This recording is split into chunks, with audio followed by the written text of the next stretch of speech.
Hi, welcome to Nerd Bytes. In today's video, let's look at installing New Relic Browser agent using manual copy-paste method. I have my New Relic account open here, which shows the existing apps. And here's my sample Hello World app. And let's see how we can add browser monitoring to this. Now I'll go back to my account and click on Add More Data and select New Relic Browser from here.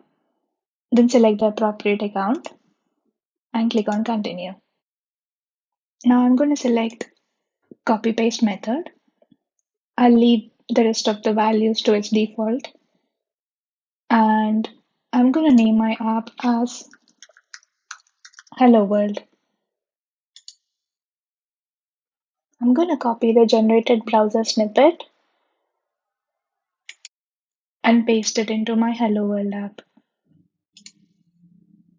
So it has to go inside head section before any other JavaScripts.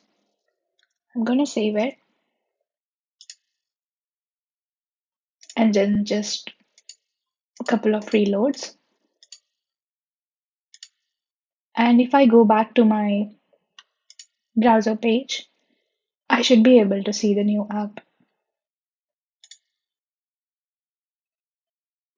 And there it is, Hello World. I see data already started reporting into it. So that's it. Thank you.